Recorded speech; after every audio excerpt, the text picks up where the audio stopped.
Several years later, then President Obama said to me, "Hey Murph, I got to finish my last 2 years strong here." It was the last 2 years of his second term, and he goes, "We're making some changes in the Pentagon. I need you to come back." And I said, "Well, Mr. President, I don't need a job." It's kind of, and he's like, "No, I need you. I need your leadership. I need you in the Army." And I'm like, "Okay." Second time not a court, he sure set the pick. The president comes out on me. I'm on the top of the key, 3-point line. I take a 3-pointer, it goes in. I mean, it was like the greatest shot in the history of my life, right?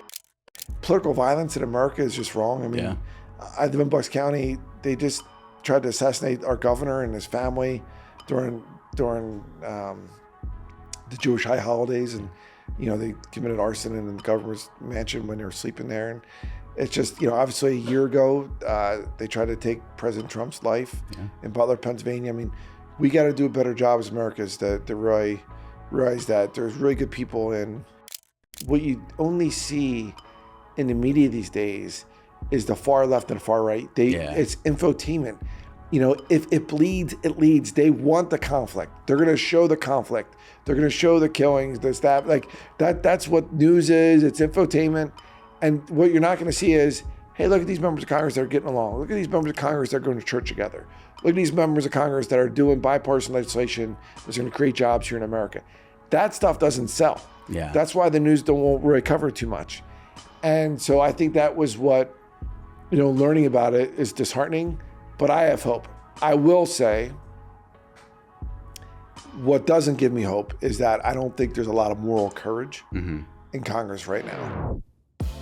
Welcome to the In the Field podcast, where we speak to veterans, service members, and those in the transition process to learn about their stories. Patrick, thank you so much for coming in. Really appreciate you commuting in. I think you said 3-hour commute. That's intense. So we really, really appreciate you coming in. Listen, I have a little shore house in the southernmost part of New Jersey. So it's North Wildwood.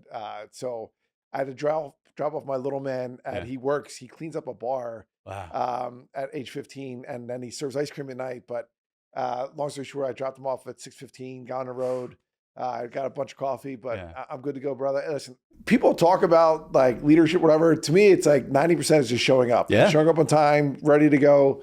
So I'm pumped to be here with you today, man. Really. Love it. And I love that you're kind of leading by example as well. That's also a good key pillar of good leadership, is showing your son like, hey, we got to go into the city. So show up and make the drive. When was the last time you had an MRE? Honest to God, I think, I taught at West Point. I was on the board at West Point, and I chaired innovation at West Point. So I've been affiliated with it for like 20 years, which was phenomenal. But the last time was, I think I was on the board, and I was just going to what's called Peace Barracks. It's where all the new freshmen come in this summer right now, and they're going through what their basic training is.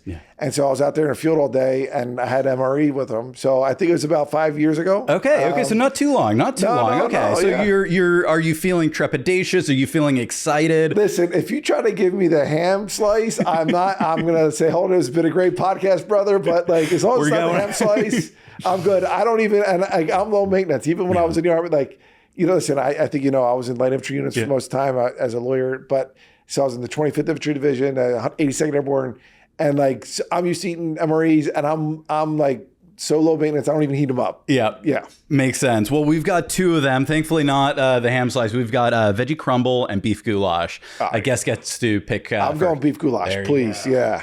Awesome. So.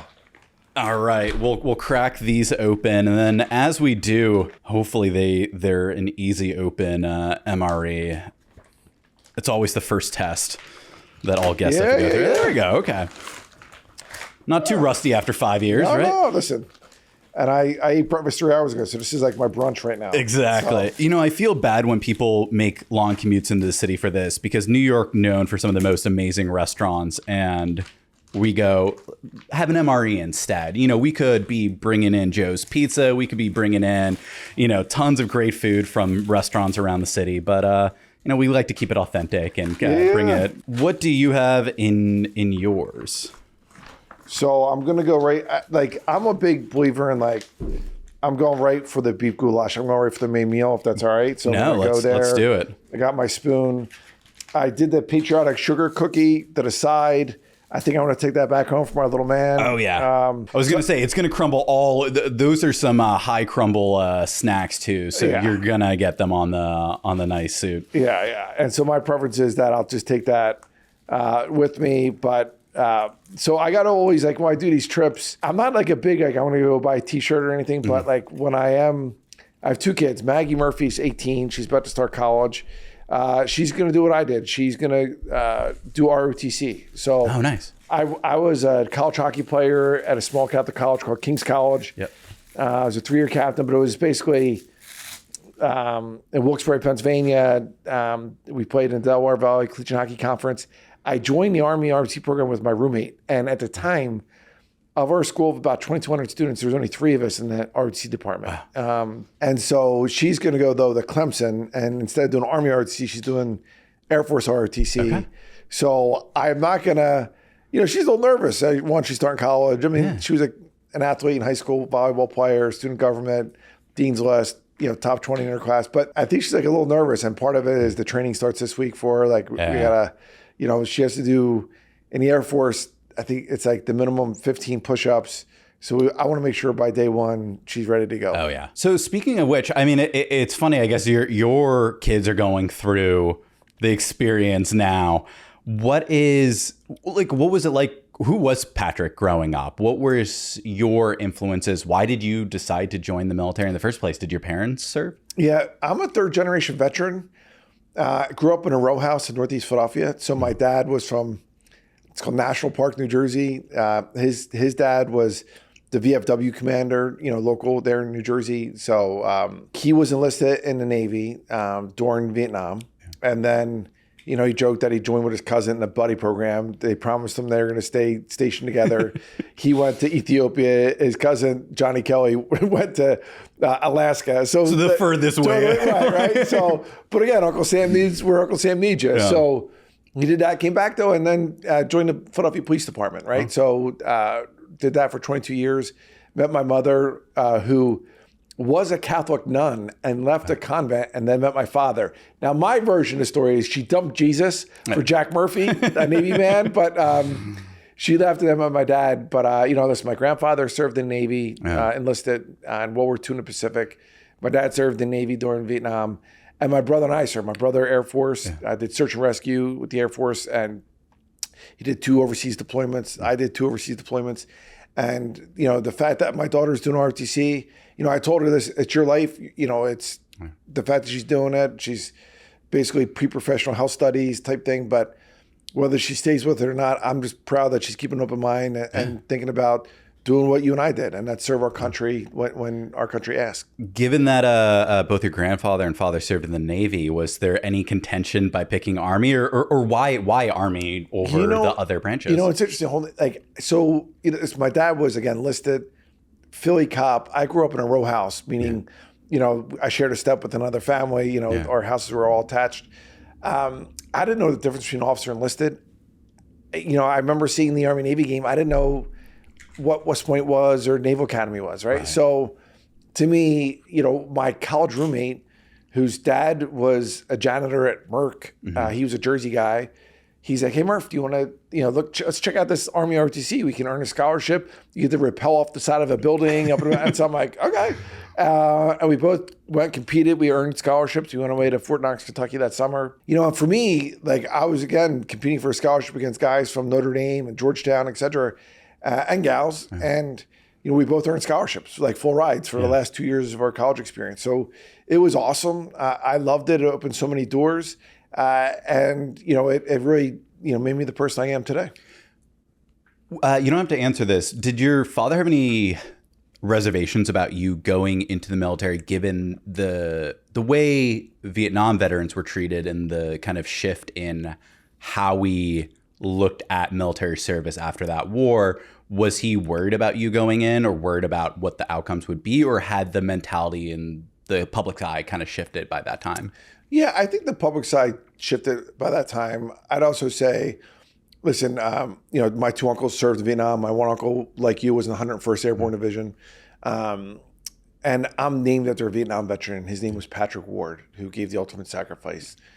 Patrick Ward was a guy from the Fairmount section of Philadelphia, Roman Catholic high school, football player, just very popular. And then went to Vietnam, was really known for helping out like these young kids in orphanages across Vietnam, but was a gunner in a Huey. And, they did a mission where they're going to save their brothers, and, he gave the ultimate sacrifice. And I think my mom more was a little worried, but never like, don't do it. Just, hey, Patrick, be careful. Yeah. Given your, you had said you didn't really know the difference between officer and enlisted. What were the big shocks going into the ROTC program? Because I'm assuming it wasn't all just rappelling off of some walls and all the hua stuff. There's also probably some big shocks and yelling and learning lessons along the way. Yeah, I think one of the things I worried about is that, listen, I saw, Full Metal Jacket and Platoon and, all those, old school Vietnam movies, stuff like that. But when I went in, like, there's a lot of guys and gals that were like, they knew all these movies, all the words to them, and I like saw them, but like I wasn't like, I'm gonna do 20 years, sir. Like, this is the great, like, right? I was kind of like, hey, this is cool, this is awesome. I'm competing, in a 2-mile run and push-ups, sit-ups, and leadership. But to me, it was, learning about it, but also it's really about just, can you get along with other folks, right? And it's not about being an expert, and it's not a shot expert with the.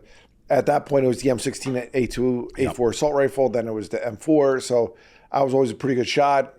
But to me, it was about, can you lead men and women? And leadership really is about inspiring people to do something they otherwise wouldn't do. And that means, showing up for PT, showing up for, and when you're there and you have them as a captive audience, the men and women under your command, can you put a smile on their face? Can you get them motivated? And you have to, sometimes you have to yell, sometimes you have to laugh, sometimes you have to joke, sometimes you have to be quiet. Yeah. And, that's the dynamic of leadership. There's no one right way. Another person mentioned, you brought up that, and what it reminds me of is during your time in the service and throughout life, you build your toolkit, right? Yeah. Just like anyone else, right? It's like sometimes you need a hammer, sometimes you need a screwdriver, sometimes an Allen wrench, sometimes you just got to wait and see, right? Yeah. What was your thought process once you were in ROTC on what you actually wanted to do within the military, given that, I don't know if it was different back then, officers, I think, get selections and then you get placed based off the needs of the military.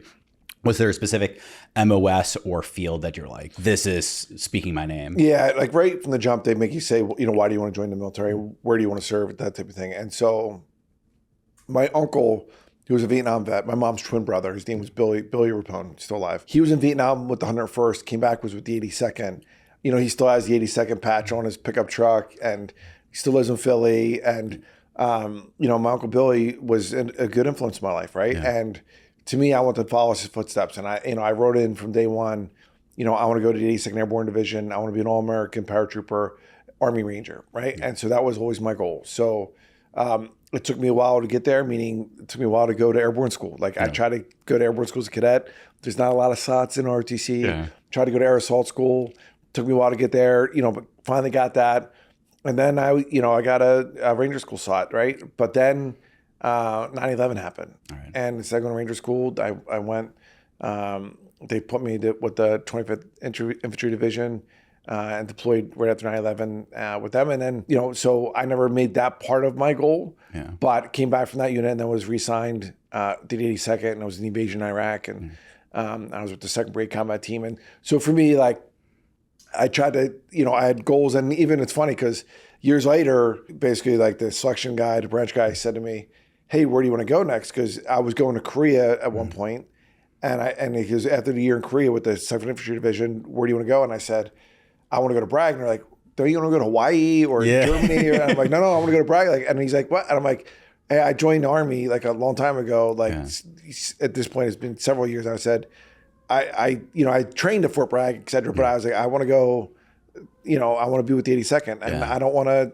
go to Hawaii or like that. And, I finally got there, and I was there for 3 weeks, and then I was, part of the invasion of Iraq. It wasn't like I was there forever, and which is interesting because we were in invasion, and when we left in 2003, our brigade combat team came home in 2004, and the captain that replaced me, and I'm trying to say this respectfully, but he's like, hey, Murph, like, we're not going to do all these like patrols like you guys did. We're not going to leave the wire a whole lot. It's just too dangerous. He goes, we're not trained like, the 82nd. And I'm like, dude, like I was in the 82nd for 3. I didn't even jump out of an airplane yet with the 82nd. I did that in airborne school at Benning years earlier. But I'm like, it's leadership, man. It's like, can you shoot, move, and communicate? Can you lead convoys? I'm like, if you stay inside the wire, it's a disservice to the men and women and the mission that you have, because we had this sector of like what's called Al-Rashid Baghdad, of Sunni and Shia. It was pretty dangerous, and 1.5 million Iraqis. We had one of the top lieutenants, Mutak Balsadr. Like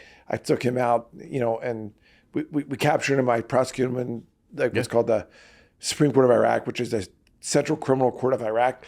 So I never thought for me, when I joined at 19, never thought, one, I'd be in Iraq. Two, the Army would come to go to law school. Three, that I would go prosecute this terrorist, in Arabic, in the Supreme Court of Iraq. Yeah. I get yelled at by Iraqi judge and justices, but it is what it is. Yeah. How do you say objection? And it's funny. I could speak a little bit of Arabic when I was there, and I have lost it. Fair. I just the other day, someone who I could tell they were from, and I'm like, hey, Assalamu alaikum, and he's like, oh, Islam. And then it was like, and then I realized it was like, and then I was basically like, couldn't remember too much. Exactly. Yeah. No, it's like my German. I studied abroad in Germany and Berlin, and it's like when I can get into it, I can remember a few of my basic words, but then after that elementary level of German, it just goes to zero. I'm like, I'm good. I'm good. Yeah. I was at Baumholder. I was with at the First Armored Division, and I was a young lieutenant. It was back in 1998, and it was like, good morning, good evening. Yeah. And again, I'm in Germany, I could speak some German, but then when you leave though, like you said, it's gone. Yeah. Given that you joined pre 9/11, yes, we had Desert Storm and Kosovo, we had things going on in Somalia, but the global war on terror was not a thing, and probably not on most people's minds. Was there a mentality shift for you, or like, what was that feeling going from a relatively peacetime army to now into two major conflicts? Yeah. So listen, I was blessed in that, I was a captain. I was just literally reassigned right weeks before 9/11 happened. I became a professor at West Point. So I was 27 years old, teaching constitutional military law, the firsties, seniors at West Point. It's the last core class they have to take before they graduate. And what's important is that, as a lieutenant, you have 40 men and women, and there's a lot of like constitutional issues like Fourth Amendment rights against unreasonable searches and seizures. In the military, you have less Fourth Amendment rights because you can do inspections. But and the Fourth Amendment case, you have less First Amendment rights, freedom of speech, freedom of religion.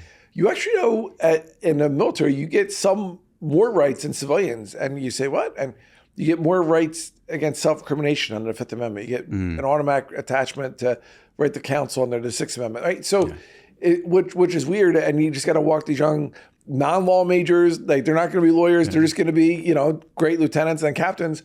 But then it was just training them and educating them, why do we have this font, like this righteous document called the U.S. Constitution, which is the blueprint of our country, and how it enumerates and lays out the three branches of government, how it's like rocks, paper, scissors, that one's not more powerful than the other. And yes, democracy and checks and balances is messy, but it's the best form of government we have in this world. For the sake of comedy, please tell me you show A Few Good Men and you can't handle the truth. You can't handle the truth. No doubt. That's one of the reasons why I eventually went to the Jaguar, because I like, that was such a great movie. I'm like, and it's funny because my mom, after being a Catholic nun, she met my dad, but she was a legal secretary, right? And so I'm the youngest of three, and she said to my brother and I, we deliver newspapers. I was a waiter. I started as a busboy and a cook, and then, became a waiter at Perkins Restaurant, eventually Olive Garden, and then other places. But she used to say to my brother and I, and sister, I want you all to have like professional experience. I would like you to be a messenger at law firms. So you get, because again, I'm first generation college, right? Yeah. So for her, she's like working for lawyers. And so I was a messenger at a law firm because my mom's like, hey, they're looking for messengers. You can get paid a little bit, and I would do it after school. And it was those lawyers that weren't in the military, but they were like, hey, Patrick, what are you doing when you graduate? And I was like, well, I'm going to be a lieutenant. I'm going to be in charge of 40 men and women. And they're like, well, why don't you go to law school and go, isn't there like this JAG Corps thing? I'm like, yeah. And they're like, did you see Figueroa? And I'm like, yeah. And they're like, you should go to law school. I'm like, I'm not as smart as you. His name was Mr. O'Connor. I said, I'm not as smart as you, Mr. O'Connor. And he's like, Patrick, I wasn't as smart as I am now when I was your age at 21. He's like, get your grades up. So I was, that semester I got a 3.8. And he's like, get your grades up, take the LSAT, apply to law schools, and just, give yourself options. And I did that. And then eventually, it all shook out that way. And the Army cut me loose to eventually go to law school. Was there any big learning lessons that you're passing on to your kids now from your process of joining the military or ROTC or what advice do you give them? Well, one, just have fun, right? Life is too short. Two, control what you can control. Like for my daughter, who's already an athlete and she's fast and but she has to put, she's like this 5'7", 5'8", beautiful blonde going to Clemson University. But like, she has to put some weight on. She has to go and really work on her upper body strength. Right. And she's already strong, but it's the military is a different breed. And so you don't want to start already not being in good enough shape to pass all the tests. And now again, they train you up, there's all this stuff and they're not expecting on day one, but at the same time, you rather worry about how many people in a squadron, all the things she has to learn about, and about aircraft, et cetera. I'd rather just, get some of the fundamentals, control what she can control, and then they'll guide her to do well. And she's already a natural leader, but, enjoying the process and having fun with it. And she's lucky in that one of her teammates in volleyball in high school is already at Clemson, already doing Air Force ROTC. Oh, that's nice. Yeah, and to have that someone already on the ground that's going to help her is pretty awesome. I don't know if somebody famous has said this or I just heard of this a few times. It's like you always want a mentor who's 2 years or 3 years ahead of you, somebody who's 5 or 6, somebody who's 10, and somebody who's 15, so that you get that gradient of somebody who's just ahead but can still relate and be kind of buddy-buddy with you, and then somebody at a much higher level who you can be like, okay, 10 years from now, see what they're doing, what do I need to do to go from point A to point B, and kind of learn from their mistakes and their learning lessons, which is great. Yeah, and if the people that you look up to, look at where they are, obviously, and then where were they, 10 years earlier, like you said, or 20 years earlier, and what did they do to get there? Like for me, as a cadet, yes, I came from a military family, but they were enlisted. They did basically 3 to 5 years, got in, got out. And when I read Colin Powell's book, My American Journey, and, he obviously was in Vietnam, 101st Airborne, all that stuff. But when he came back, he became a White House fellow. And I read about this White House fellowship. And I'm like, wow. So I put down on my thing, I want to be a White House fellow someday, right? I want to go to Airborne Air Assault Ranger School, but I knew down the line as a senior captain, young major, I'm going to apply for that White House fellowship. I'm teaching at West Point. 9/11 happens. I go to combat twice. Come back. I apply for the White House fellowship. Yeah. And did not get it. Right. And so, what I tell my kids is success is it's not linear, right? Yeah. There's going to be setbacks. And, if I would have got it, then I would have stayed in the military longer, et cetera. But then I eventually got out and then ran for Congress. So I was in DC anyway, right? Yeah. But because I failed there, I took another path. And then next thing I know, it was a fast track to the U.S. Congress and, winning that race at age 33 and serving it and then being the voice of the post 9/11 generation. At the time, I was the only Iraq War veteran. Really allowed me to pay forward to my brothers and sisters. Yeah. I mean, it is so often that in the moment it feels like when you didn't get the White House fellowship, I assume it felt horrible, right? You're like, how am I gonna, and maybe I'm wrong, right? Yeah. But it probably feels maybe not end of the world, right? But I mean, when you're in that position, it does feel like there's no path forward, right? But then given a long enough timeline, I do believe that things tend to work out. Not always. There are tragedies out there. Yeah. But by and large, if you scope out long enough, you zoom out on the timeline, things are going to work out. Maybe not the way that you wanted, maybe not exactly the way you thought. And it will always, kind of ebb and flow, but, things will find its way. And as long as you kind of keep working, I mean, my first startup failed, right? It did not go well. Yeah. And it took me forever to get over it because as much as you say, hey, it's not your baby, it's just something that you're working on. You're like, this was a representation of me. People trusted me to build a company and it didn't work out. What does that reflect on me? That, But of course it's like there's a million and a half factors of why a business will fail, and it's not always a representation of, the individual. And it has then afforded me an opportunity to be an entrepreneur in residence and now start Vetrify and do this podcast and talk to amazing, amazing guests. If you asked me 5 years ago if I was going to be feeling this way, I'd be like, no, I don't know what I'm going to do. I might need to go re-enlist or go the officer route or what have you. But it just worked out, right? And you just got to kind of keep pushing forward. Yeah, I think people forget that you learn more from failures than successes, right? Now it's important to learn every day and it's important to read and all that stuff. But when you fail, you learn from it. And listen, I failed my whole life. Like I went to King's College, which is, it's a great school and it's affiliated with Notre Dame because it's a Holy Cross school. But, I actually applied there. I was going to go play hockey there. My older brother is a captain of the hockey team. He's applied there and I got rejected, actually, like at age 17. So I actually went full-time to community college while working at the law firm and waiting tables and all that stuff. But it made me a better student at King's. I didn't take it for granted, right? And then became the student government body president and ROTC and again, a 3-year captain of the hockey team. But it just opened up so many doors. But even in Congress, I won in suburban Philadelphia. I won by 0.6%. I beat an incumbent. But I remember the haters, politics is tough, and you pick a side, and the other side's going to automatically, I don't want to say hate, but kind of dislike you. And I was independent my whole life, so it was weird for me to be partisan. I wasn't a political science major, and et cetera. So I was learning a lot. When they would say, what committees you want to be on, I would say, the Armed Services Committee, because I knew it was the military committee. I didn't know what the other committees were. Yeah. I wasn't geared for this. My parents weren't political, right? So my mom's Republican, my dad's a Democrat. So I even come from a mixed marriage in a sense. But I won again, and I lost in a wave election back in 2010. But I remember being at church that Sunday before that Tuesday election, and I remember I would never ask God for things for myself. I didn't say, "Can I please win Tuesday?" I'd say, "God, whatever your plan is, I believe in it." I worked my tail off. I raised $5 million the last 2 years. I brought all these jobs back. Wrote the GI Bill. I was like, I'm working my tail off. I love the job. I love serving. But whatever your plan is, God, but his plan was I came up a little short. Yeah. And in a wave election where the average loss was 24 points and I lost by a handful of votes, a handful of percentage points. But I remember thinking to myself, the next morning, I woke myself up and I was at the train station thanking voters. And even the night of the election, when we got the results back, I had to make the announcement. I conceded and called my opponent and congratulated him. But when I did a crowd of our supporters who were distraught and tears, I remember saying to them, "Hey, listen, we served in Congress for 4 years." I go, we did the post-9/11 GI Bill. Yeah. And why did we do that? Because there was 16% unemployment with Iraq, Afghanistan veterans.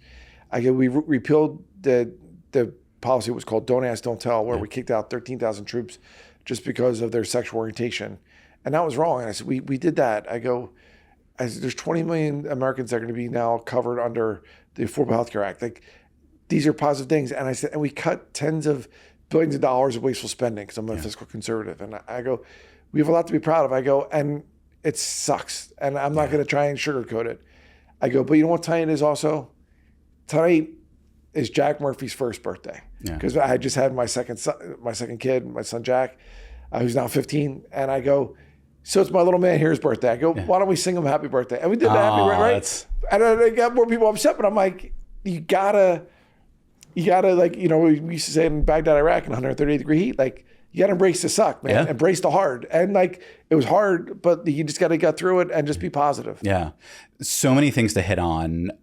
One, community college. I'm a community college, I guess not grad, I transferred before I technically graduated, but if I could promote community college endlessly, I think it is one of the best routes for people to go. Two, thank you so much for passing GI. I mean, I'm a benefactor of the GI Bill and the post 9/11 bill. Don't Ask, Don't Tell actually got repealed while I was in basic training, which was interesting to say the least. I mean, seeing it actually something that changed the military, for the better, 3 weeks into basic training or 2 weeks into basic training was eye-opening, and so many other things. Given that you had said that you didn't think you were going to do 20 years in the service, how did you go from maybe like one contract for 6 years to then suddenly doing 19, 20? No, I did like 5 years of active duty service, which was, I extended another year. I owed 4 years, and then I did a lot of reserve time. So, and a lot of time was in the IRR, right? So I was commissioned in 96 and then resigned my commission in 2009, right? So for me, it's interesting. Like I knew guys and gals that when we all signed up, they were like, I'm going to do 20 years. And they popped smoke. They got out before 9/11, right? 9/11 happened. So of course I was, I volunteered to deploy to combat right away. And then, I went twice. But to me, it was important to serve and to do my part, right? And I thought the Army was great. And they did come back to me and say, do you want to go to Hawaii? Do you want to go teach at the JAG school? And so and I was like, listen, I had a great run. I love my time. But I knew I had another mission in my life, right? I knew we had the least amount of veterans serving in Congress in the 21st century. So it used to be of every 5 members of Congress, 4 were veterans. Now, of every 5 members, it's less than 1. And so we got to do a better job of getting more veterans in office, whether they're Democrat, Republican, Independent. They just bring a different skill set. They, when you look at the 2 biggest federal agencies, is Department of Defense, number 2, VA. So having veterans that understand both those, federal agencies that were funding that over $1 trillion a year, it's important. It's important to have, frankly, experts that actually use the programs. Where did that thought come from? Like, where did that mindset come from for you to go from? I mean, how do I frame this in a not weird question? You already served your country. You did your part, right? Quote unquote. Why go through the slog again, right? In a presumably much more public, much more scrutinized and intense way. Like what spurred that thought? Well, I mean, listen, I'm a fighter. I was a row house kid in Northeast Philadelphia, right? So it's like, you have that row house mentality. You take care of the people on your left and your right. I was a college hockey player. Like, I was a fast defenseman, but I led my team in points and penalties 3 of my 4 years, right? So I had a chip on my shoulder. Like, I was pissed that when I was in Iraq, in Al Rashid, Baghdad, there was members of Congress and other people that were saying, well, let's cut their combat pay, their hazardous duty pay. And we're getting mortared most nights, right? Yeah. Like, and you know how it is, from your time, like, they pop 3 or 4 mortars, then they back of a pickup truck, then they pop because they knew our QRF, like, by the time we did the countermeasures. And I remember being like, who are these jokers in Washington, D.C. trying to cut our combat pay, right? Yeah. And, I'm leaving in convoys, 2 or 3 or 4 vehicles in a Humvee without any doors, let alone body armor, right? No, I get it. We were light infantry and all, but still, it's like, and I remember being pissed. And then the unemployment rate was not good. I mean, when folks were coming back from Iraq, Afghanistan, they weren't getting jobs right away. And again, 16% unemployment, like that's not good. Yeah. And one of the main things we did was that post-9/11 GI Bill. I also did hiring heroes legislation for tax incentives and stuff like that. But I would say to you, like, now the unemployment rate's less than 3%. It's less than civilian society. The other pain point, though, even today, most American families are dual income families. In military families, 24% of spouses are unemployed. So that's my mission now. I work with the U.S. Chamber of Commerce, hiring heroes. But to your point, I had a chip on my shoulder. And the Army gave me this confidence that, like, if I could jump out of airplanes,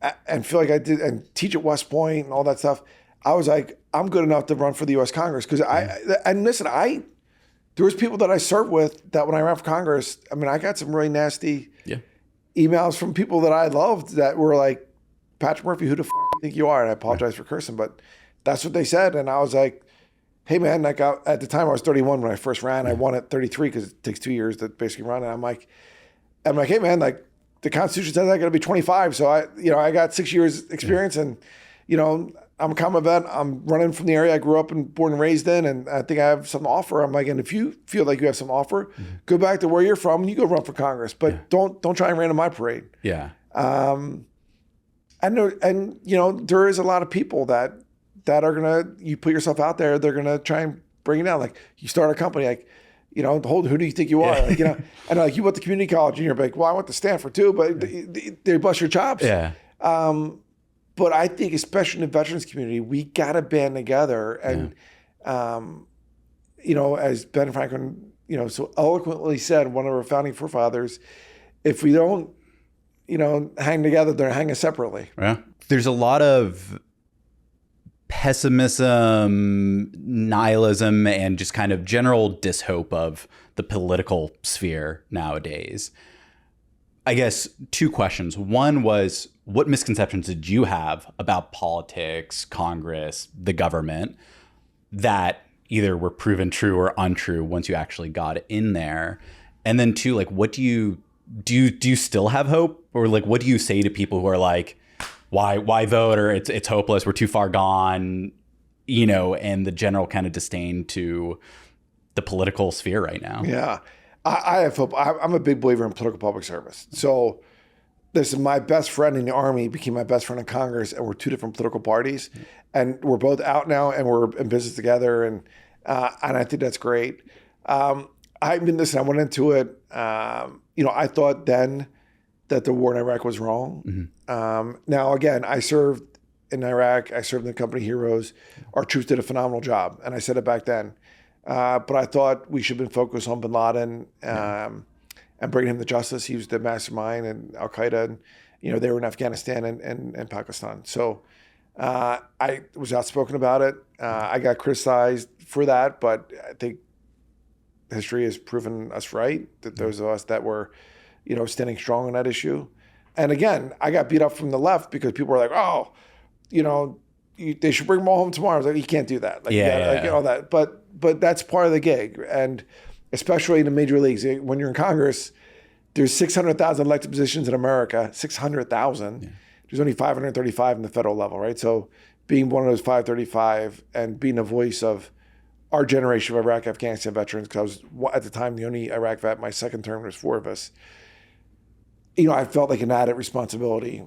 But I did go into it thinking people had ill intent or, and, partially because I was getting attacked and, but you realize that even on the other side of the aisle, they're human beings too. Yeah. They have families, they're Americans. And I think people are quick to try to divide us. What you only see in the media these days is the far left and the far right. It's infotainment. If it bleeds, it leads. They want the conflict. They're going to show the conflict. They're going to show the killings, the staff. Like that's what news is. It's infotainment. And what you're not going to see is, hey, look at these members of Congress that are getting along. Look at these members of Congress that are going to church together. Look at these members of Congress that are doing bipartisan legislation that's going to create jobs here in America. That stuff doesn't sell. Yeah. That's why the news won't really cover it too much. And so I think that was what, learning about it is disheartening, but I have hope. I will say what doesn't give me hope is that I don't think there's a lot of moral courage in Congress right now. And I'm not saying that I think there's a lot of people that get in and they may have started out and 10 years took them or 15 years or 20 years to get to where they are. And they're so worried about their own reelection sometimes that they forget, they lose their way. Yeah. And for me, I ran for very clear reasons. And I was what's called a blue dog Democrat. I believe in balanced budgets. I wrote bills that passed on a law that has already cut tens of billions of wasteful spending. And if the Democrats are wrong, I'd stand up against the Democratic Party and I vote against their budget sometimes. And we just recently passed a big, beautiful bill. And to me, it's like, hey, everybody, do you know what you're doing to our kids? It's going to add $3.3 trillion to our national debt. The chairman of the Joint Chiefs of Staff under Barack Obama said the number one issue, national security threat to America, is our national debt. Yeah. It was Chairman Mike Mullen. And that was at a time when the debt was about $10 trillion. Yeah. It's now $36 trillion. This big, beautiful bill is going to add another $3.3 trillion over the next 10 years. And again, every year, we're paying $1 trillion just on the interest of this debt. So both parties need to say, it's simple math. We have $7 trillion a year in spending. We're only bringing $5 trillion in tax revenue. So we're doing $2 trillion. Like, we got to do less spending, more taxes, or bring down the spending, grow the economy. Like, but you can't just keep spending things like a drunken sailor. And you know, we got to do this together, and we're not doing it together. It's been partisan. You know, this bill, it's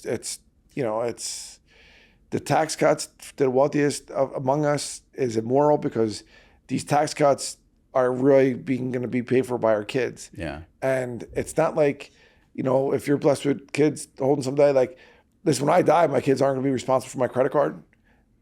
But in our country, our kids are going to be responsible for the debt we're racking up now. And I just think it's immoral. And I think people will sugarcoat and paint the picture and take stats from here and there and the American people they know there's something that's not right, but they're conflating these arguments, and both parties have, I think, lost their way what the most important thing is, and that's keep America number one, the number one military in the world, the number one economy in the world, and we got to pay our own way as we move forward. Yeah.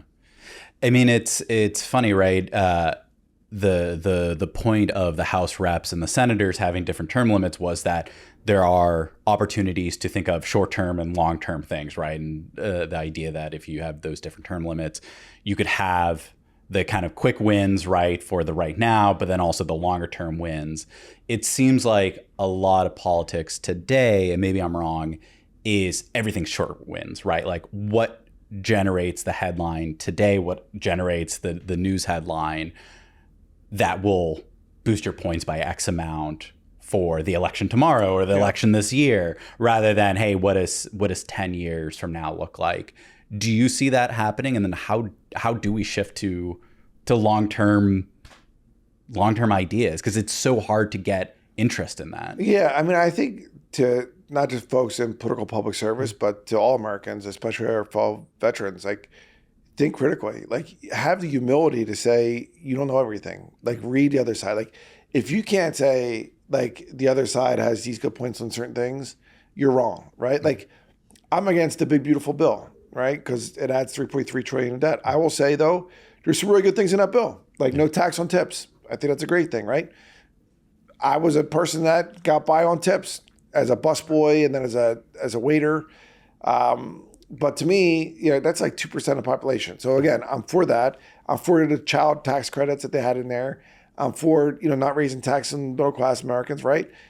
I am vehemently against the wealthiest among us getting a majority of those tax breaks, though, right? It's just wrong. And at a time when we're not cutting spending appropriately, right? So, like, I have issues with it, but I could talk about it. Like, and again, I don't have Trump derangement syndrome. Like, President Trump is the president of the United States. I want him to succeed. I want us to succeed. You know, do I have heartburn that in his first 4 years, we added $8 trillion in debt? We just passed a big, beautiful bill. It's going to add another $3.3 trillion in debt. Like, now again, Biden didn't add as much debt, but he still added debt, right? Yeah. Like, the only two presidents that I've ever literally cut the debt has been Republican Dwight Eisenhower and Democrat Bill Clinton. Yeah. And it's because, you know, basically they had divided government, they worked together and stuff. And even though Eisenhower did that, we still invested in infrastructure and the highways and stuff. So for me, like, we got to get back to the basics of the core things of what we all stand for and moving the ball forward, and stop with the short-term wins. Stop trying to win the news cycle. Right. Our competitors, China has a 50, 100, 200-year plan. Russia, the last, 3 years, they've lost 100,000 troops. They're not slowing down on their invasion in Ukraine, right? And like, as Americans, like, think about, they lost 100,000. In Vietnam, we lost 58,000, right? Yeah. Over so many years. I mean, they've lost, and again, they're not slowing down. And again, I think that's a front line on democracy, because they're not going to stop at just Ukraine. And it's also a message to China if they were going to potentially invade Taiwan, and how we've rallied the world, against them. So for me, it's checkers, not chess. But I would say, the folks in office, don't think about your reelection. Like, Judgment Day is more important than your reelection day. Yeah. Number one. And number two, how is this going to affect your kids? Yeah. And these deficits that we're running, that's adding to our debt, it's just immoral, man. We got to do a better job. After your time in Congress, going back to the platform, singing "Happy Birthday," what happened next? Like what direction did you have? Did you know what you wanted to do? How did you figure out, how to kind of pick yourself back up and brush yourself off? Yeah, I mean, listen, it was brutal, but because it was a growing campaign, and it's my third one. I won the first two. It's the first time I lost, but I remember reading books about these great leaders like George Bush and Barack Obama and Bill Clinton. They all lost for Congress, right? Yeah. So I knew it was, and I'm in a tough district, right? I was only like the third Democrat to represent Bucks County, Pennsylvania, so I kind of always knew my time was going to be limited. I was going to make it count. Yeah. So I did what any soldier would do. I picked myself back up out of bed. I woke up at 5:30 next day. I went to the train stations, and I thanked voters for letting me serve them for 4 years. I just lost, but I still went to the train station because I did it when I won, and I said I'm going to do it when I lose. I had one staff member showed up with me, and God bless her heart, because I won't forget that. Like, people, it's easy to go to weddings and birthday parties, right? But when people are hurting, when you go to their funerals, or their families, that's usually more important, because that's when they need the friendship and the camaraderie. So, but I was out there, and then I was worried because this is November. We're going to run the term out to January 3rd-ish. And I remember thinking to myself, I got a mortgage payment every month, and I got a wife and 2 kids. And so I was, I locked in a job pretty much right away. I got all my people on my team, because I had 22 folks on our team. They all got jobs. I made sure they were taken care of. And then, eventually, because I understood the media, I'm in Congress, there's 220 media markets in the country. I'm in Philadelphia media market.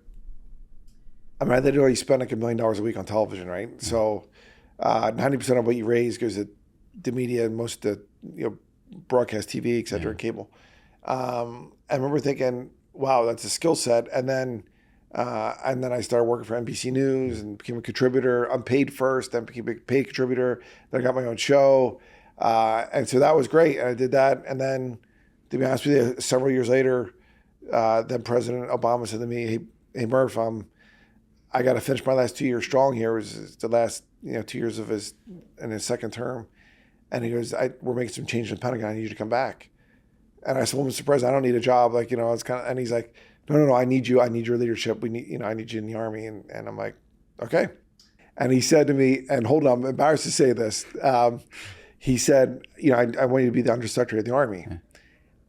And I served in the Army. I served in the Armed Services Committee. And I know we have a Secretary of the Army. I know there was Assistant Secretaries of the Army. And I'm like, where does the Undersecretary of the Army fit, right? It's like the office, the assistant to the regional manager. I literally left. I was with my then wife. We're now divorced, but I was there, and I remember Googling Google image and a flow chart of the Pentagon. So it's like Secretary, Undersecretary, and then there's 4 Assistant Secretaries, right? So it's like basically number 2, COO role type thing. But I already said yes, even not because when the president on the Googling as you're on the phone. Right. Yeah. No, it was in person when he asked me to do it. But and to me, and listen, I was a partner in a major law firm. I had my own TV show on the weekends at that point for NBC News. I was making more money than I ever thought I'd ever make in my life. But when the president asked you to do it, I do it. And then I took I made like a third, not even a third, of what I was making to go back into public service, to go back into the Army. And I can't complain, because it was an awesome job. I loved every minute of it. And it was apolitical, which I also loved. It was just going to serve troops. And I went PT, the first trip I did, I went to Afghanistan, and I showed up at PT, and they're like, hey, well, what do you want to do? Do you want to do like a gentleman's workout? I'm like, I'm going to do whatever you're all doing. And that day we were doing, fireman's carry, right? So I had some soldier on my shoulder, and in the mountains of Afghanistan, I'm doing, fireman carries, right? And as the acting, at the time, I was the acting Secretary of the Army.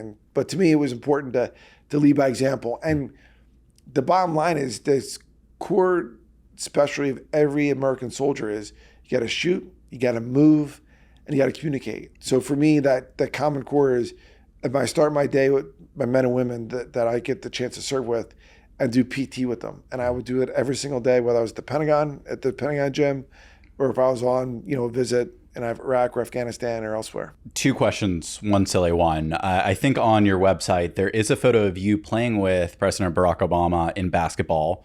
Who won that match? And are you better than him at basketball? And then 2, you mentioned making a third less as being under the secretary. How do you get good qualified people to do that? Right? I mean, that's probably the hardest part about public service, is that you want good, qualified, smart people, but the private sector obviously pays way, way more, and you can't always, or very few times, can you actually pay that amount. So like, what convinced you, I guess? Yeah, it's like there's same reason why I joined the Army. Like, right? I mean, I thought when I was in the Army, when I was first commissioned as an officer, as a second lieutenant, I'm going to make $27,000 a year. Like, that to me was like so much money as a 21-year-old, right? I was like, oh my God. And then, when the president asked me to serve, to be honest with you, like, I didn't really think about the money part of it, right? Yeah. I mean, I had a mortgage, and I'm still paying, to this day, I'm still paying my student loans off, because law school is my own dime. My first 2 years of college was my own dime. I earned a scholarship the last 2 years through ROTC, but to me, like, if you want to go into public service, you're not doing it for the money, right? Yeah. Now, you shouldn't do it for free, but it is what it is. I'm not going to bellyache, because you're still making, I was making $150,000 a year, frankly, right? So I was like, all right, I'm still, it's still, the average American family makes $80,000 a year. So I was still making a lot more. Now, what people don't realize, though, my house is in Bucks County, Pennsylvania, my mortgage. I got to be really at the Pentagon every day, that's what I'm traveling, but I got to have a place there, right? Yeah. So it was like... I thought the funniest was it Michelle Obama, who was talking about you live in the White House, but you still have to pay for all the utilities. Oh, yeah. And you're not making, in relative terms, that much money, right? I mean, yes, to the national average, but when you have to pay for all these events and all these things, those aren't cheap when... No. And so they look at the Army. The Army is a Fortune 2 size company, right? Yeah. So 1.3 million people, $180 billion a year budget. So if you say, oh, well, what's a Fortune 2 CEO or COO making? It's a lot more than $150,000 a year now. But again, you go do that not for the money. So, but playing basketball with Barack Obama, he had, it was an honor. And it was members of Congress and him and his team and this cabinet secretary. So now his secretary of education is a guy, Arnie Duncan, at the time, who played professional basketball. He played at Harvard. Okay, so his body guy was Reggie Love, who's a great dude. Played basketball and football at Duke, and had some other folks, Tibby Geithner and some others. But we were rolling in there and again, it was Democrats and Republicans. We rolled in there. But I remember Heath Schuler was my classmate. He was the 4th pick in the NFL draft. He was a quarterback. Played at University of Tennessee, 4th pick by Washington Commanders. And we show up at the White House to play basketball for the first time. Yeah. And it was the same group of guys and gals that played, at basically the House members' gym. And he shows up in a cutoff T-shirt, because that's what we wore. I showed up with a cutoff T-shirt, 82nd Airborne, and a couple of the other members of Congress are, Heath and Murph, you don't have sleeves on. We're playing basketball at the White House. And I'm like, well, if you have guns like these, you won't wear sleeves neither. You start talking smack. So the president comes out. Now, again, there's there's guys with the, M4s and stuff. So we're playing, and you don't know how to really take it at first, right? Yeah. So second time down the court, and there's not a lot of, the president's there. He's kind of already warmed up. He just wants to start playing, and we're competing. Second time down the court, he sure hits the pick. The president comes out on me. I'm on the top of the key, 3-point line. I take a 3-pointer, it goes in. I mean, it was like the greatest shot in the history of my life, right? But it was right from the jump, and I start backtracking, right? I go, and after it went in, nothing but net. I go, you better DM, Mr. President. We didn't come here to take it easy on you. And he's like, all right, Murph. And he's like, and you could tell, it was, so we actually won the first game. The president was pissed. The president's a competitor, man. He's diving for balls. He's no joke, and he's actually really good.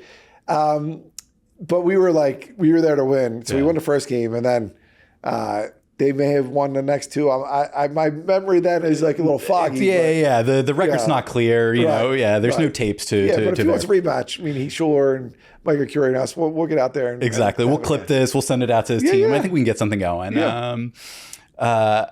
So then after that stint. How long was that for? Can I just tell another really quick story? Yeah, yes. The president and his team, like, they do like to talk smack, right? Yeah. Now, I'm from Philly. I was going to talk smack, and I probably talked it at first. The next day, I get a call from Reggie Love, and he's like, Congressman, can you do me a favor? Go on whitehouse.gov. And I go on White House, all right, I'm in between votes, I'm in the House. And so I go on the House. Front page is like President Obama playing basketball, but then it's Reggie Love dunking on Patrick Murphy, right? Oh, so he's like, but the president wanted me to make sure he saw what we're putting up. And I'm like, you got to take it down. I got my re-election. You make me look bad, like, kidding around. Yeah. And I was like, oh, man, like, it was That's great. funny. But yeah, so the power of the pulpit there, boy pulpit. But listen, life's too short. You have to have fun. Oh, yeah. And, but again, there was like Republicans like Jeff Flake and others, and we weren't there talking policy. It was there the humanizing it. And I just think that there's too many people that think it's a zero-sum game, that just want to attack people personally.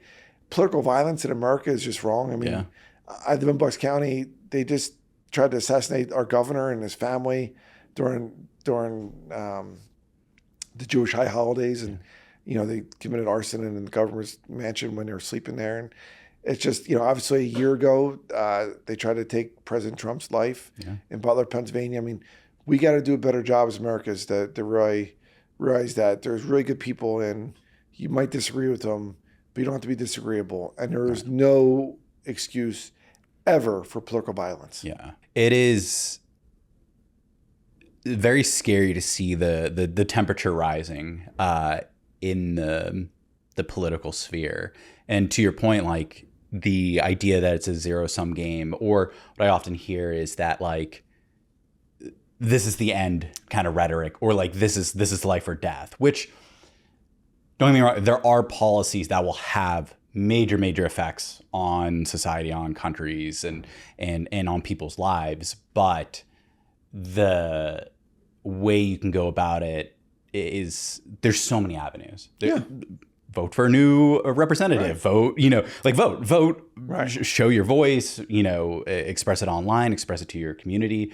The idea that any kind of political violence will actually have a net benefit in any possible way is pretty wild. How do you bring down the temperature? I think you have to lead by example, right? So I'm proud that I talk about my best friend in the Army. He became my best friend in Congress. We're two different political parties. We're in business now and all that stuff, right? So, and I try never to make it personal. And I try to, I'm not really quick to I'd rather uplift other people than tear down someone else, right? Yeah. Now, I also don't take crap from people, right? So, when I had death threats, and I did have death threats, I mean, I had people that actually called me and said, when I come back home to Bucks County, I'm dead. And I was very clear with that in one instance, that he better not call and threaten my life again, because I will hunt him down and I will break his face. Yeah.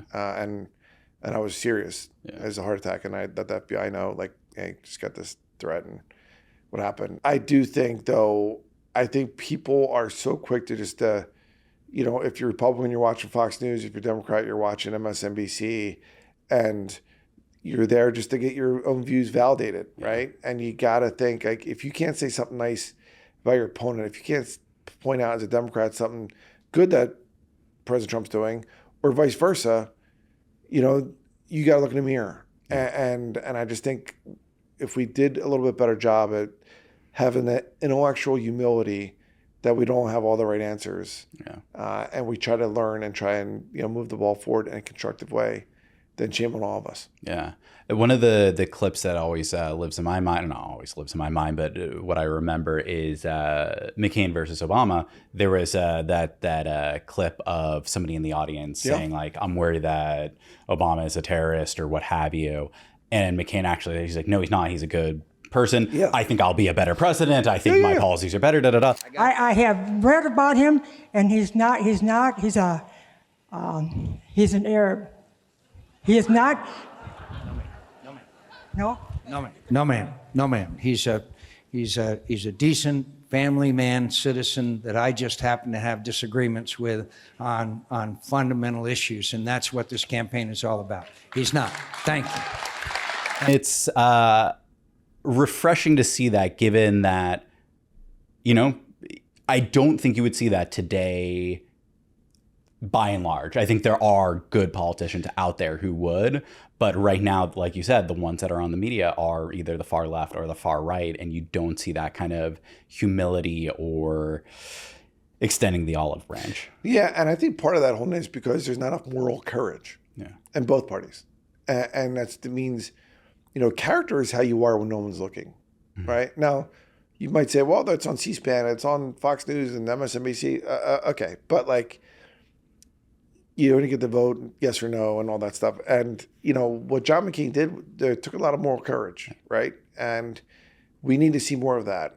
And I feel like if people disagree with the president, they're going to get personally attacked. Yeah. If they vote against things, they're going to get personally attacked. I mean, Republican Senator, Tom Tillis basically said, I'm voting against the big, beautiful bill. And then same day says, well, I'm running for re-election because he knew, he was going to get attacked and all that stuff, right? And I just think we should value moral courage. And, I'm a big, as an Irish Catholic combat veteran, like, JFK, what John F. Kennedy and Bobby Kennedy and others did is, they really, John F. Kennedy wrote a book, Profiles in Courage, right? And every year they give the Profile in Courage Award. And, I think Bobby Kennedy, one of my favorite quotes, when he talks about, tiny ripples of hope, but he talked about moral courage is more rare than even physical courage. Yeah. And, it's easy to go along to get along, but that's not what leadership is, man. One last quote. President Lincoln once said, and it's one of my favorite Lincoln quotes, leadership isn't taking people where they want to go. It's taking people where they ought to be. Mm-hmm. It is. You're great at quoting. I'm going to splice in my quote. I'll record. I'm kidding. I won't. The point of politicians is to make those tough calls and to make the calls that aren't necessarily always popular for the good of the populace, right? Yeah, for the good of the for the good of the country. Yeah, for the good of our families now, and more importantly, our families, because even our Constitution and our preamble of our Constitution says, in order to form a more perfect union, we're not perfect now. We weren't perfect then. We're not going to be perfect tomorrow, but it's our duty to make our community and our country better every day. And so knowing going into it that Judgment Day is more important than re-election day is critically important, because we're all going to go to St. Peter someday and stand there in the pearly gates and be judged. And, and he's going to say, let me see your scars. Yeah. And, I have scars from the military time. I have scars from the political time.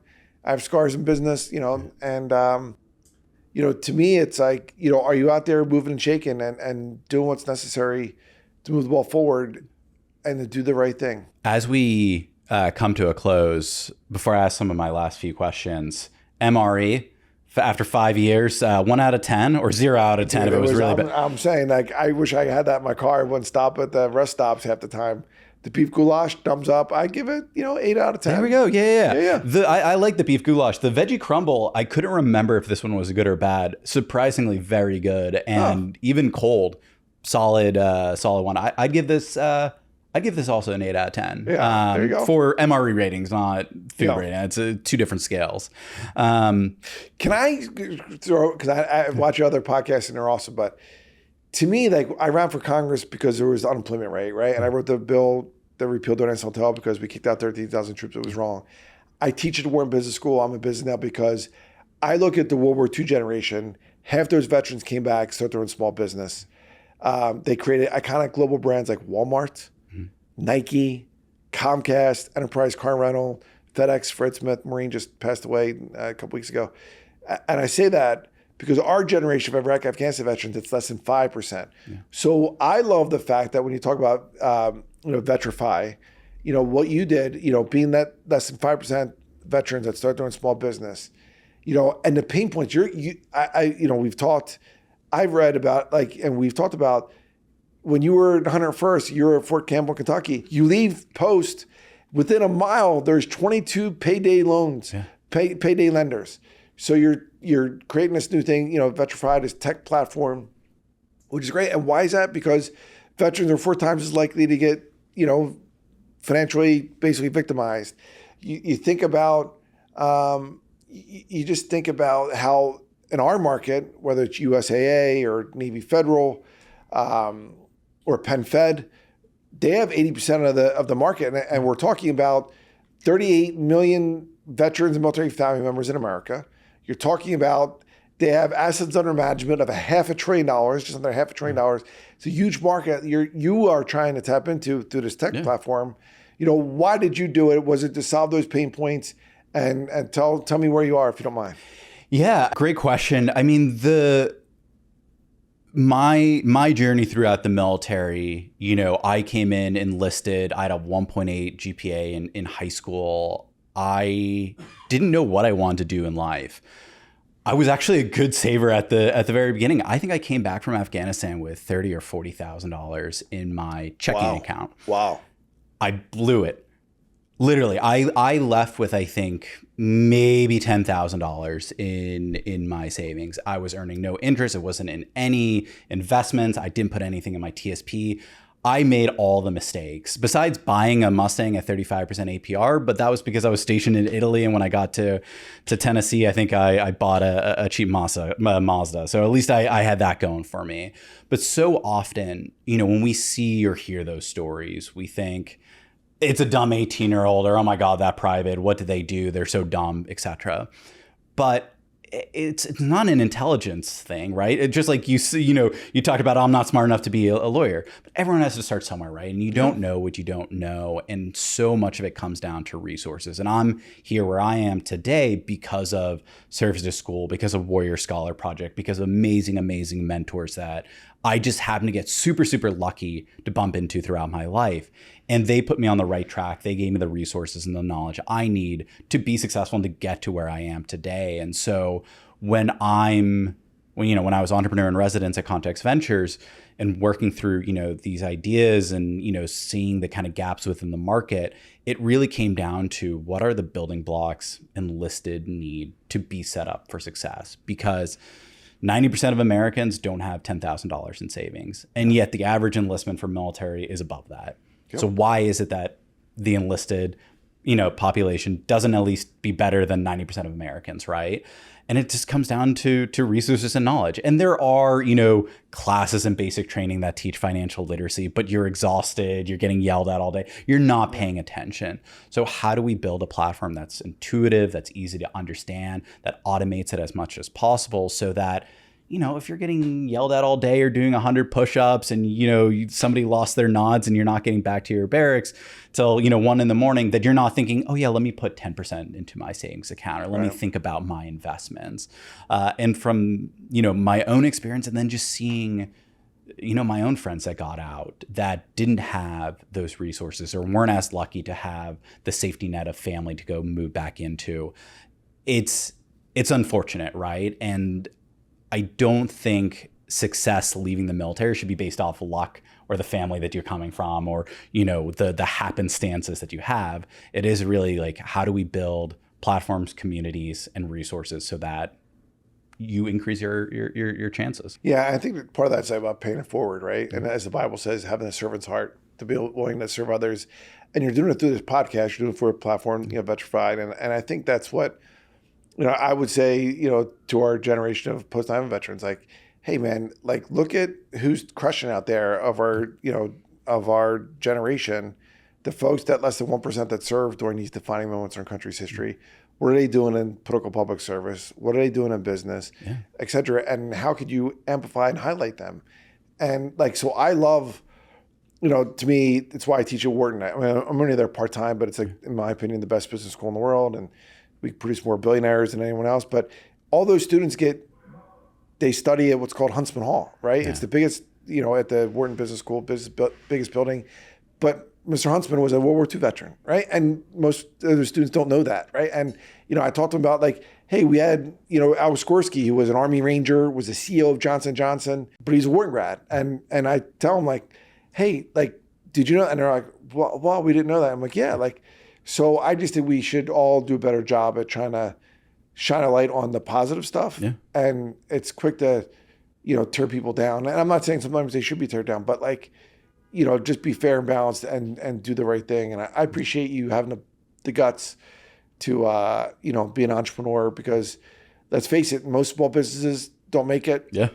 It is not a 9-to-5 job. I mean, Yeah. you mentioned when it started this podcast, I got up at 5 o'clock this morning to get up, be on the road, to wake my son up, to drop him off at work, and then drive up here to New York to be here today. But I did it because I gave you my commitment. I was like, yeah, I'll be up in New York. I'll do your thing. And I'm doing other meetings around it up here. But like, to me, it's important to pay forward and to be there for our brothers and sisters, especially when they either need it and before you need it. So that's why I always tell people, hey, I'm on LinkedIn or whatever. If you just, try to friend me, I'll just accept it. You don't have to write me a special note. And on social media, I'm at Patrick Murphy, PA and stuff. But I look at other voices and I try and, like yours and others, and I try to make sure I'm doing my part to help amplify those positive lights out there. And that's what our brothers and sisters need, especially, when we have about 20 a day taking their own life, when we have, veterans who are not going into entrepreneurship like they did in World War II. Again, half those veterans, 50%, start their own small business. It's less than 5% of our generation. So that's why I'm a venture capitalist. My partners and I, we've raised and deployed $250 million into 200 veteran-owned companies across the country. Like, that stuff is really important to me and so many of us, because that's what our generation needs. Yeah.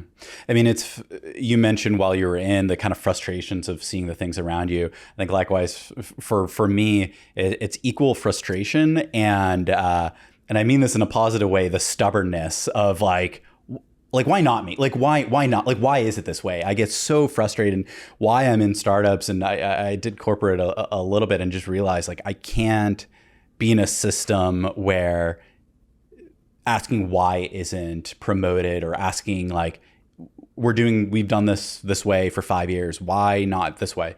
Oh, because this is how we've always done it. That's stupid. Like, no. Like, right.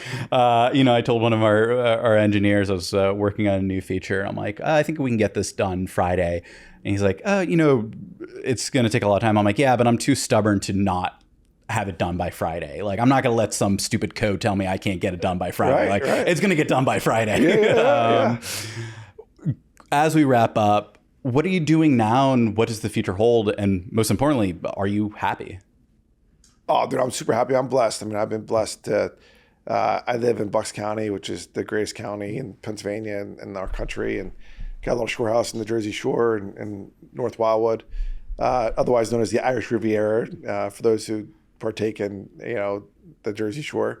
And my kids are healthy, man, and they're doing great. And I would say, professionally, I work at Hilco Global. It's like world-class in valuations and asset management, and we're a merchant bank, financial services company. So I run their geopolitical unit, and geopolitics is really hot right now. So it's good for our company. It's good for our business. I still teach at Wharton Business School, which I love. The Penn Wharton budget model is like ahead of the curve on kind of the policy on what's really things are going to cost. Like, we graded out this big, beautiful bill, 3.3 trillion over 10 years, and we're nonpartisan, right? So I love that aspect of it. That Wharton also, they literally have like the best program for veterans who want to get their MBA of the top 20.